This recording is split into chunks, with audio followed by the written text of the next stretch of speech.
Olá pessoal, tudo bem com vocês?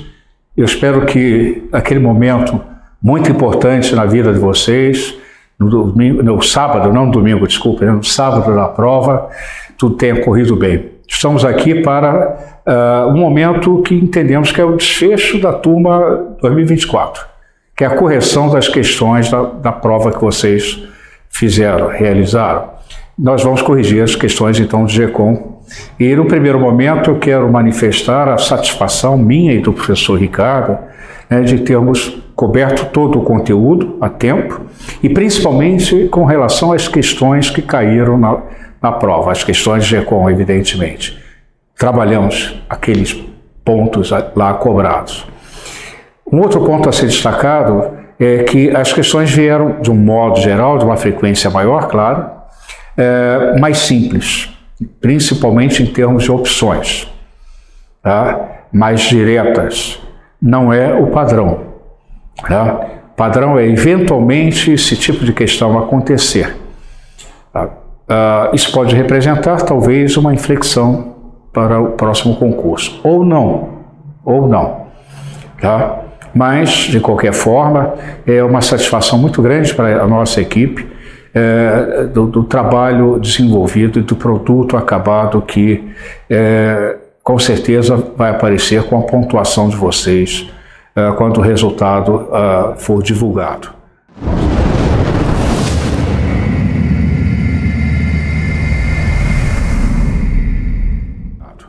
Vamos então à correção das questões do concurso QO 2024? Com certeza. Tá? A questão 16. A questão 16 que tratou de um tema que, inclusive, recordo nas aulas, chamamos a atenção para a expressão que nem sempre os livros ressaltam, né, que é um tipo de barreira não tarifária, mas no enunciado já direciona justamente para que a opção correta, né, fosse assinalada por vocês. Vamos lá. A exportação de produtos agrícolas brasileiros enfrenta o protecionismo dos países mais ricos por meio de uma série de medidas. Medidas essas aplicadas de forma isolada ou conjunta, a fim de proteger os seus produtos, com a finalidade de proteger os seus produtos.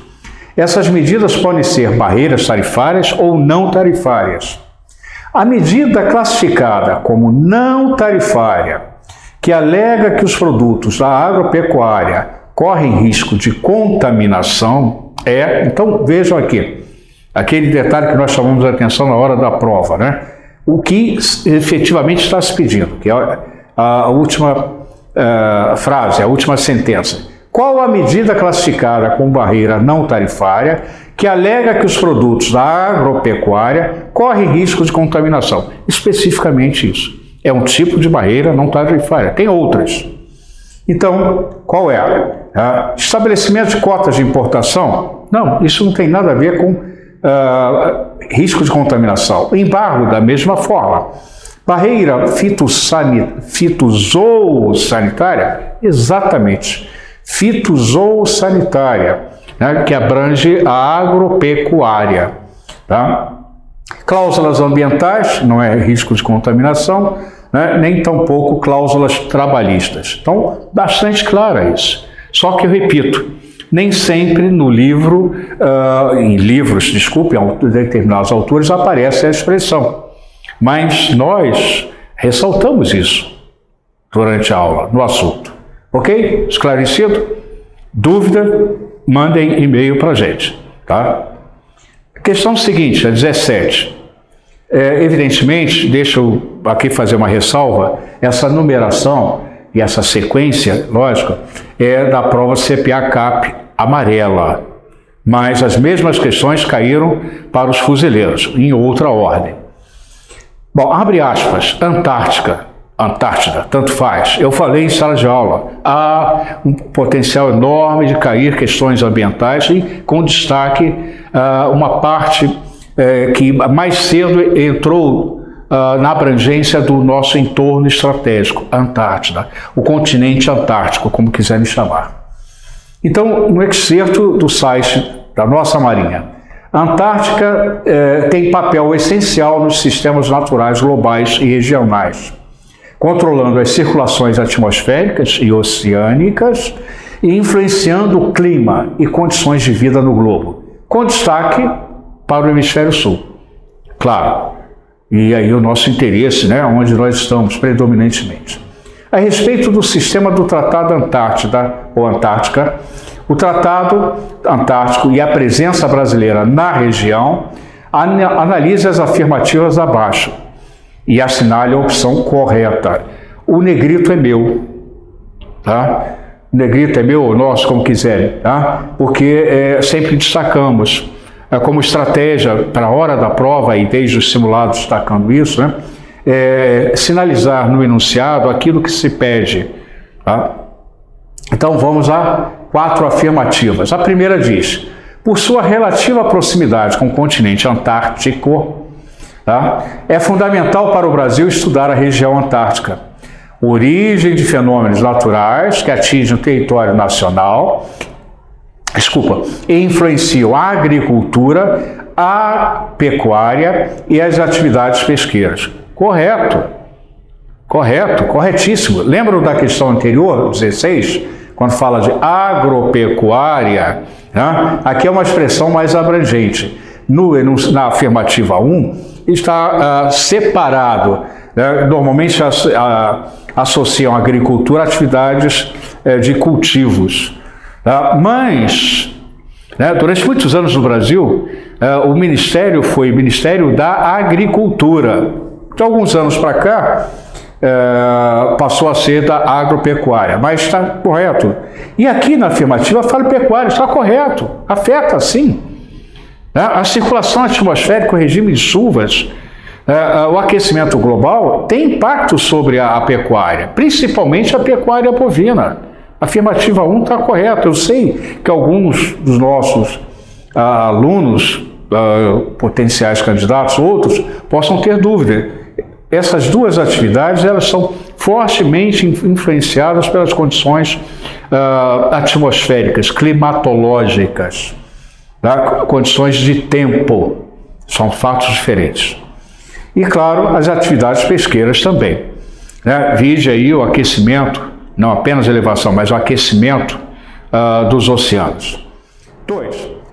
Então, pessoal, com relação à afirmativa 2, as motivações estratégicas de ordem geopolítica e econômica também foram fatores determinantes para que o Brasil aderisse ao Tratado da Antártica em 1975 e desse início à implementação do Programa Antártico Brasileiro, mais conhecido entre nós como PROANTAR, e isso aconteceu na década de 80. Correto. Então, 1 e 2, ao contrário, né, que eu sinalizei, 1 e 2, né, correto até agora. Vamos às demais. O instrumento do direito internacional, que vigora desde os anos 60, o Protocolo de Madrid, regula, portanto, a atuação dos países e indivíduos na região antártica. Essa afirmativa aqui, aí eu vou tirar proveito de uma observação que eu fiz numa das minhas aulas, no finalzinho. Quem acompanhou tanto a Master quanto a regular, né, que ministra aos sábados. Atenção quanto à cadência da leitura, pontuação. Essa afirmativa aqui, conforme a leitura, ele pode, o aluno, ter interpretado, né, que com relação aqui a que o direito internacional regulando o assunto vem desde os anos 60. Tá? E, num outro momento, o Protocolo de Madrid regulando, portanto, a atuação dos países e indivíduos da região antártica. Não, a afirmativa, o significado correto aqui, ele está atribuindo ao Protocolo de Madrid, que desde os anos 60, regulando a atuação dos países na Antártica. É errado. É errado. É desde os anos 60, início dos anos 60, o Tratado da Antártica, que é anterior. O Protocolo de Madrid é bem depois, décadas depois. Está errado. 4. O Tratado da Antártica, o primeiro, claro, declarou a região antártica como uma reserva natural dedicada à paz e à ciência, estipulou os princípios ambientais para gerenciamento das atividades da região austral e proibiu atividades de mineração. Ora, isso só aconteceu a partir do Protocolo de Madrid, que é posterior. Tá? Então, 3 e 4 estão erradas. E observem bem, né, entre as afirmativas, nenhuma delas que colocasse 3 possíveis afirmativas corretas. Então, somente 2. Então, e o gabarito é afirmativa alfa. 1 e 2 apenas são verdadeiras. Ok? Vamos à questão 18. E aí uma questão bem pontual, né? Curta, direta, que também chamamos a atenção. Nem todos os autores chamam atenção para isso, mas nós, da equipe, destacamos isso. Né? O momento em que surge a expressão cortina de ferro. Eu conheço o filme, né? O registro histórico, tá? Através de um documentário dos anos 90, inclusive. Durante a Guerra Fria, Sir Winston Churchill, primeiro-ministro do Reino Unido, da Grã-Bretanha e Irlanda do Norte, então primeiro-ministro britânico, criou a expressão cortina de ferro. Verdadeiro, sim. Essa expressão, então, quando ele usou, ele atribuía a que parte da Europa? Direto a resposta: aos países europeus orientais de regime comunista. Aqueles que foram definidos como de responsabilidade na reconstrução pós-guerra da parte da União Soviética, tá? Que inclusive posteriormente entrou também a Alemanha dividida, a porção da Alemanha Oriental. Responsabilidades essas atribuídas no ambiente das conferências de Potsdam, primeiro, e depois Yalta. Tá? Em 1945, precisamente, primeiro Potsdam, fevereiro de 1945, Yalta, primeiro, fevereiro de 1945, e depois Yalta em junho, confundir. Yalta, primeiro, em fevereiro de 1945, e em junho de 45, Yalta. Tá? Que mais tarde, o senhor Churchill, defendendo uma posição durante uma viagem e num pronunciamento no Congresso norte-americano, chamando atenção para o perigo daquilo que estava acontecendo no leste europeu. Ou seja, que a União Soviética estava reconduzindo a reconstrução, o retorno à normalidade política e econômica dos países que ficaram sob a responsabilidade soviética, mas reconduzindo a normalidade segundo os seus interesses, um modelo equivalente sendo implementado lá.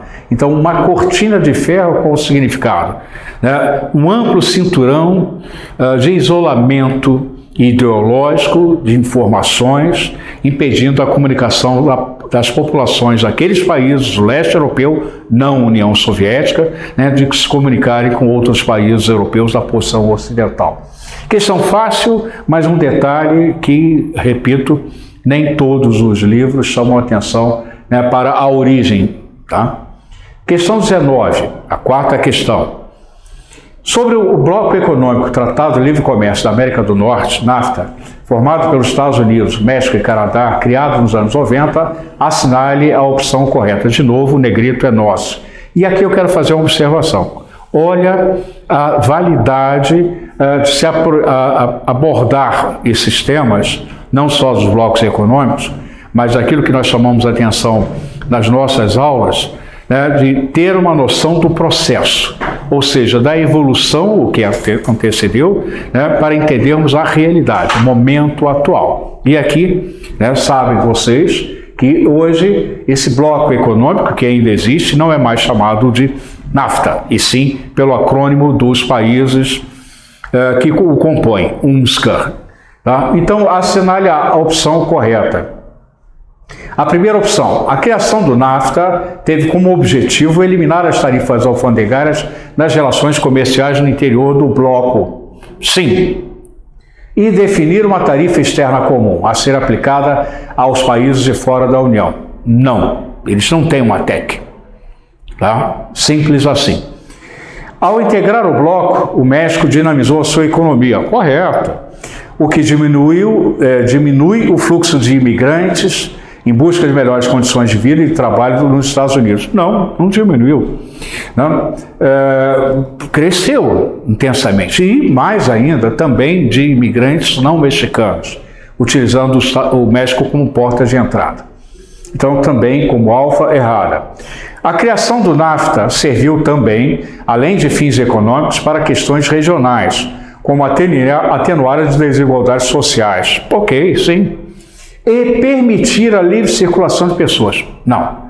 Com relação ao México, principalmente. Nunca houve esse objetivo.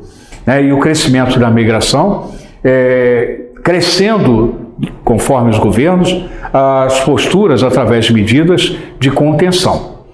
Tá? Então, errado também. Delta e Eco. A crise financeira originada nos Estados Unidos, no final da primeira década do século XXI, em 2008, foi muito prejudicial ao Canadá e ao México devido à dependência econômica que os dois têm em relação aos Estados Unidos. Sem dúvida alguma, eles foram rapidamente afetados, né, repercutiram sobre as economias deles. Tá? Ou seja, as exportações. A demanda norte-americana diminuiu, bens de consumo, por exemplo, produzidos, ou de componentes, né, industriais produzidos neles, tendo como destino o mercado americano, diminuiu drasticamente. Reserva e Eco.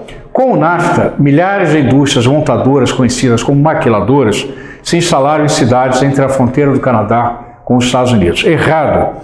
A expressão, ela surge chamando a atenção justamente para o perfil das indústrias em grande quantidade se estabeleceram no México, principalmente da região fronteiriça, próxima à fronteira com os Estados Unidos. Em termos de acabamento ou de etapas intermediárias de produção destinadas ao mercado americano. No Canadá, a relação da cadeia produtiva, principalmente automobilística, com o setor equivalente norte-americano, existe desde antes do NAFTA, desde os anos 70, 80. Então, essa definição ela é atribuída justamente ao efeito que repercutiu na porção norte do território mexicano. Então, só temos, claro, uma resposta, letra delta. Questão 20, ou seja, a nossa quinta questão.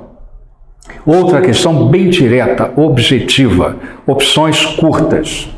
A oferta de energia primária no Brasil conta com fontes renováveis e não renováveis. Sim, somos ricos, né, nisso. Assim, pede-se para assinalar a opção que apresenta apenas fontes renováveis de energia.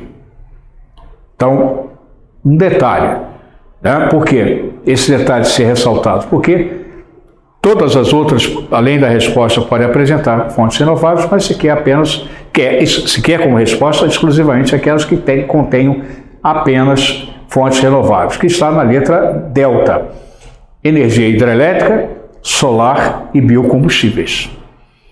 Tá?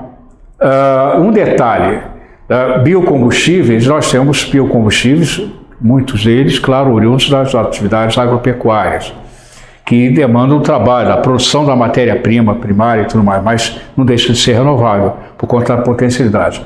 Alfa, biocombustíveis, petróleo e carvão mineral. Petróleo e carvão mineral são finitos. A dinâmica da natureza, para se reproduzir, gerar novas reservas, demandará muitos milhões de anos. Então, considera-se como finito. Bravo, xisto bituminoso, idem, assim como petróleo e carvão, a fonte tem a mesma dinâmica, a mesma origem, finito. Urânio, gás natural, os dois são finitos. Urânio, assim como petróleo, carvão mineral e xisto bituminoso, tem boa parte do processo a mesma origem. O delta é o gabarito, já mencionei, e Eco, gás natural, energia eólica e energia solar. Gás natural, já dito, não renovável. Então, somente delta. Sexta questão. Agora, tendo como referência um excerto, né, afirmativo extraída de um dos autores, há muitos anos citados como referência, né? Eustáquio de Sena e Moreira. Segundo eles, um assunto recorrente, todos os anos praticamente tem questões envolvendo globalização. Então, segundo Moreira e Ceni, na era da globalização, a expansão capitalista é silenciosa, sutil e ainda mais eficaz. Isso é evidenciado pelo grande fluxo de mercadorias, capitais, serviços, pessoas e especialmente de informações. Vejam nessa afirmativa genérica, há muitos detalhes. Muitos detalhes. Por exemplo, capitais, tipos de capitais, objetivos da movimentação, né, dos ganhos, né, pessoas, objetivos da circulação das pessoas, turismo, serviços, qualidade de vida e assim por diante. Bom, a respeito da globalização e seus fluxos, assinale a opção incorreta. De novo, negrito nosso. Então vamos lá. Alfa, ao mesmo tempo que as novas tecnologias conectam pessoas e mercados em todo o mundo, também ampliam as desigualdades entre povos e territórios. Correto. Pois há países cuja infraestrutura de telecomunicações é insuficiente e a renda da maioria da população é muito baixa.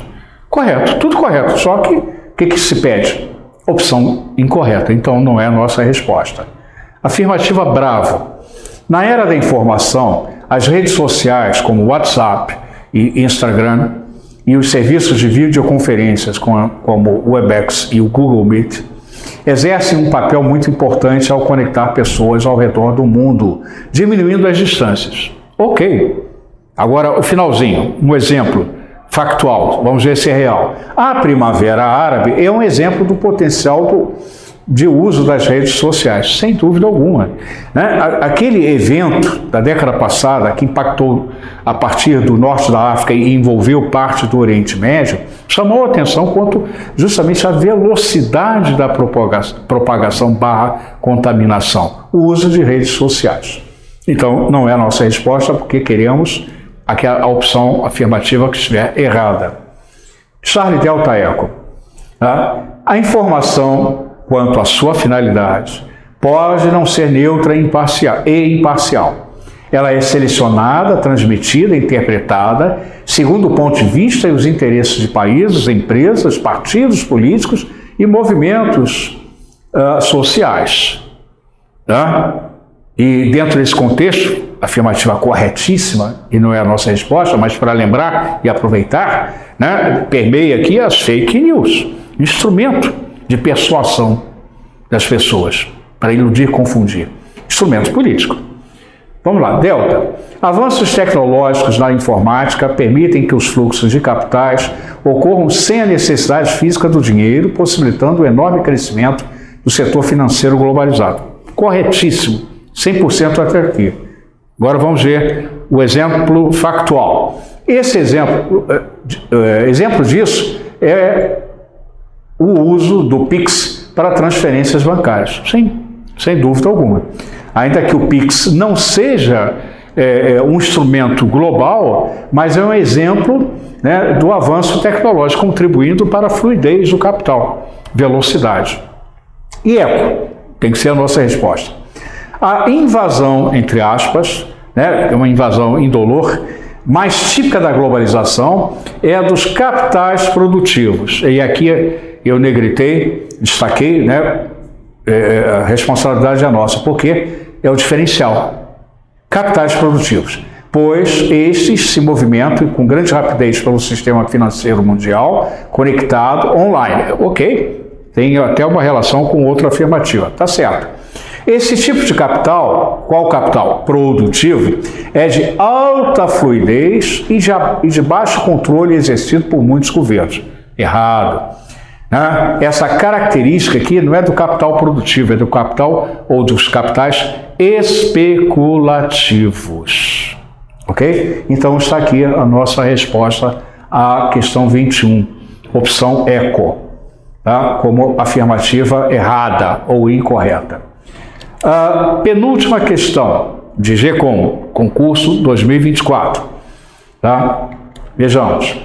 Segundo Mellen Adams, a crise política e econômica que atinge a Venezuela incentivou parte dos venezuelanos a cruzar a fronteira com o Brasil via Boa Vista, né, capital de Roraima. Na verdade, a primeira cidade alcançada por eles é Pacaraima. Mas o objetivo, destino, não único, exclusivo, mas onde se concentraram durante um bom tempo, Roraima. Em Roraima, a capital Boa Vista. O que caracteriza uma imigração. Certo, a descrição está correta e a factualidade também. Tá? Esse evento ele cresceu em intensidade no início da segunda metade da década passada, por volta de 2016. A respeito dessa imigração de venezuelanos, né, é correto afirmar que, vamos lá, a primeira afirmativa, esse movimento migratório pode ser classificado como êxodo intrarregional, olha a expressão êxodo intrarregional, que é uma modalidade de movimentação de pessoas de áreas rurais, ou melhor, entre áreas rurais, de origem e destino de países distintos, né, externas, para regiões de países vizinhos, em que há trabalho agrícola ou semi-agrícola. Ora, o primeiro exemplo que na geografia econômica, na geografia agrária, na geografia da demografia aparece, a expressão é de braceiros, relacionado aos trabalhadores mexicanos com autorização de trabalhar no período das safras de citros no sul dos Estados Unidos. É a expressão mais antiga. Bom, a causa principal, o destaque, né, da migração de venezuelanos é essa aqui? Não. Eles foram para Boa Vista e depois aqueles que conseguiram ir além de Boa Vista para o estado do Amazonas, a capital Manaus, e posteriormente, com a rápida reação do governo, com um projeto acolhida, distribuir para outras capitais brasileiras. Então, errada. Bravo.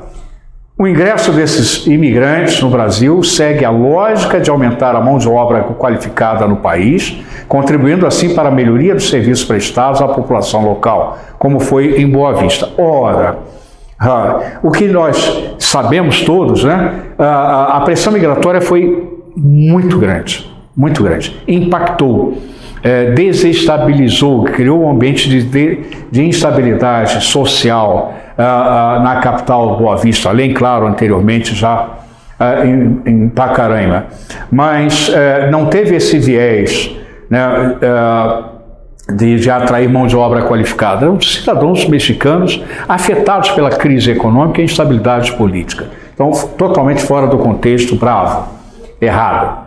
Charlie Delta Eco. Charlie, parte dos venezuelanos migraram para o Brasil a fim de inserir-se no mercado de trabalho e também para buscar insumos básicos que faltavam em seu país. Posteriormente, retornariam à Venezuela, o que denotaria uma migração intraurbana. Ora, voltando aqui ao enunciado, tá? E está chamando a atenção para a intensidade, né, da transferência da vinda de venezuelanos para cá, fenômeno abrangente, mais impactante, né? Ele não está chamando para a possibilidade de ter havido alguns desses que tiveram a intenção do mercado de trabalho e depois, posteriormente, voltar. Isso aqui se houve, não há mapeamento preciso quanto à parcela da população de venezuelanos que migraram com esses objetivos, que está falando também em insumos básicos, e aí se refere a desabastecimento, tá? Isso se não há estudos mapeando para termos a ideia da expressividade, com certeza inexpressivo. Não colocaria isso em destaque, com possibilidade de ser resposta. Vamos ver outras afirmativas. As recentes migrações de venezuelanos para o Brasil não representam um significativo impacto no mercado de trabalho e na renda das populações das cidades próximas à fronteira. Errado. Como eu disse já no início, Pacaraima foi fortemente impactado. Boa Vista, idem, né? Devido ao pequeno número de imigrantes. Não foi pequeno para a capacidade de absorção lá do estado de Roraima. Foi pequeno em relação a outros países, principalmente a Colômbia, que receberam muito mais venezuelanos do que nós, mas impactou severamente.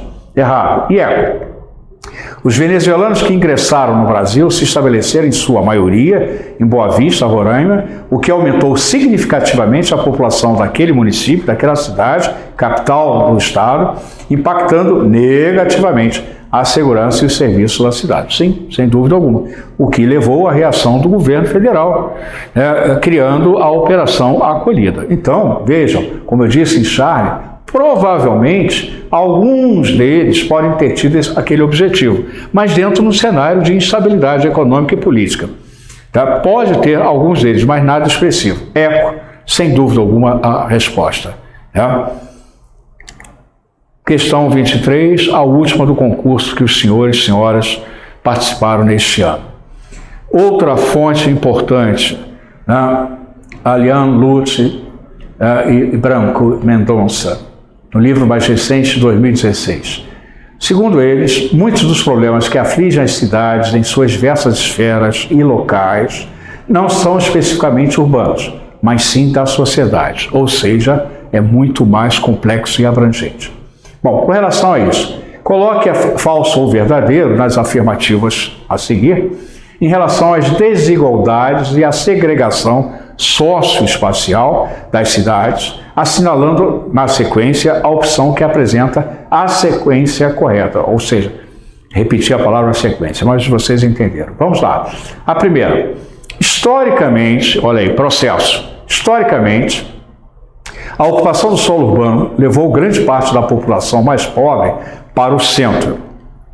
Resultado da ação dos responsáveis pelo planejamento urbano, que, via de regra, priorizam a questão da habitação para a população de menor poder aquisitivo. Ora, estamos falando do processo histórico. A afirmativa está errada. O processo histórico mostra o quê?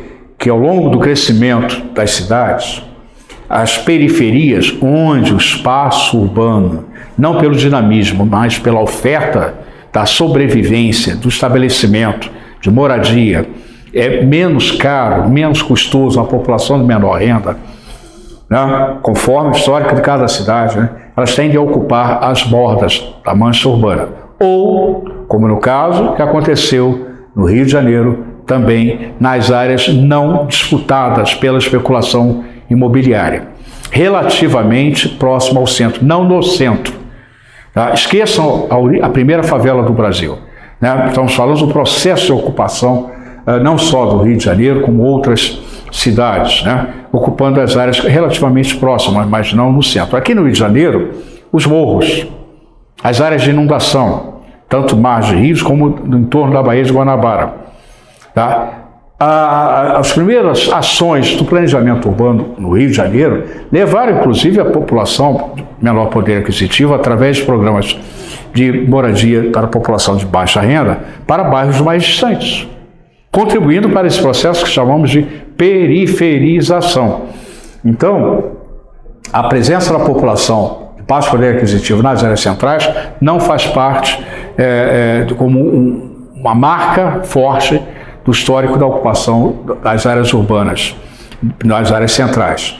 Sim, sem dúvida alguma, a degradação das áreas centrais leva a uma marginalização na sua ocupação, permitindo a população de menor renda nos prédios desvalorizados, até mesmo, de certa forma, alguns deles abandonados, unifamiliares se transformando em multifamiliares, cortiços, ou prédios comerciais que perderam valor e importância sendo ocupados como moradias, como acontece em São Paulo, Rio de Janeiro e outros. Então, a primeira afirmativa, falso.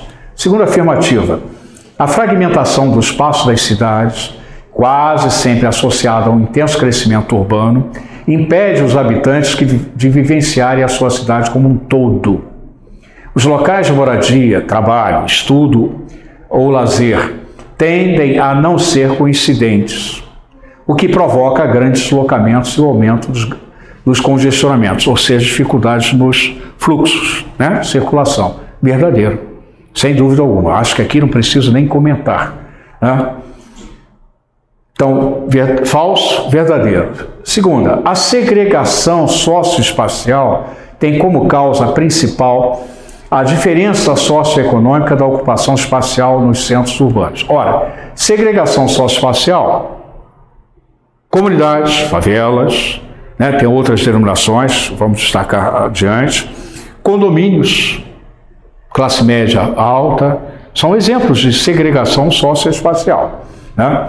Então, as consequências são de grande amplitude e repercutem na qualidade de vida dos moradores das grandes cidades. Sim, uma afirmativa genérica verdadeira. Há muito que se comentar, né, quanto às especificidades dessas consequências. Então, falso, verdadeiro, verdadeiro. E a última? Não, penúltima, desculpa. A criação de condomínios fechados, chamados de aglomerações subnormais, e aqui fui eu que destaquei para vocês, não veio assim na prova, porque a expressão aglomerações subnormais é uma expressão normalmente utilizada em estudos internacionais, que aqui no Brasil atribuímos a comunidades, favelas. Tá? Então, a criação de condomínios fechados, favelas, comunidades, jamais, infelizmente, né? É para a população de baixa renda. Em áreas periféricas das grandes e médias cidades, visa a evitar a especulação imobiliária. Ora, condomínios fechados são sintomas de especulação imobiliária. Tá? E não evitar, como se coloca. Tá? Há uma mistura aqui de conceitos, levando à construção de uma afirmativa errada. Além disso, é uma solução, tanto para o problema habitacional no Brasil, como também para a diminuição da fragmentação social urbana. Bom, os condomínios fechados são exemplos de segregação / fragmentação socioespacial. Então, errada também. Falso, verdadeiro, verdadeiro, falso. E a última. Muitos bairros, ao perderem habitantes, sofrem um processo de deterioração urbana, caso de algumas áreas do centro de grandes cidades, visando a revitalização. Muitas prefeituras buscam, então, recuperar as áreas degradadas por meio de incentivos fiscais, para atrair comerciantes e prestadores de serviços. Exato, a última afirmativa verdadeira. E aí se enquadra o caso do Rio de Janeiro, o projeto Porto Maravilha. Então, qual é a sequência? Como dissemos, né? Falso, falso, falso. Verdadeiro, verdadeiro. Opa, já temos aqui. Verdadeiro, falso, verdadeiro. Letra brava. E aí eu trouxe uma complementação com relação ao Porto Maravilha para vocês. Olha aí. Projeto Porto Maravilha, inspiração na cidade de Barcelona, que teve parte de sua zona portuária resignificada para espaço e centro cultural, né, empresarial e moradias, a partir das obras preparatórias, o objetivo inicial foram as Olimpíadas de 1992, prolongada posteriormente por uma feira internacional cultural muito importante no início do século atual. E as consequências aqui no Rio de Janeiro, né? A gentrificação, vamos trabalhar isso, esse conceito, que é a mudança do perfil da população, quando a área é degradada, né? Que lá ocupa, e a tendência, na medida que dá certo o projeto, né? Vira uma população com outro perfil socioeconômico, né? Reestruturação viária, reestruturação das formas de ocupação, ou seja, a finalidade da ocupação. O Porto Maravilha ele tem já mensurável essas consequências, né, utilizando instrumentos financeiros e tributários e atraindo inclusive investidores internacionais, entre eles o senhor Trump, não preciso dizer, né, o nome todo, né, que tirou proveito aí de benefícios fiscais, ok? Bom, fiz questão de fazer esse complemento, até para aqueles que assistirão ou estão assistindo esse final da nossa turma 2024, aqueles que não foram da turma 2024 e estão interessados, né, em começar o ano conosco, há um exemplo de tipo de aulas nossas, né, no nível de detalhamento e principalmente a correção dos exercícios, que aí é predominantemente a turma Master. Um abraço, sucesso para vocês. Aqueles que não lograrem êxito, depois que o resultado final sair, uma correção das provas, repito, não desistam, né? Reforcem o objetivo de vida de vocês, tá certo? E o que eu disse no início, os nossos alunos adsumos em GECOM, o potencial de acerto é altíssimo nas questões de GECOM. Né, gabaritar. O nível este ano não foi de dificuldade, né, alto, ok? Um forte abraço e até já.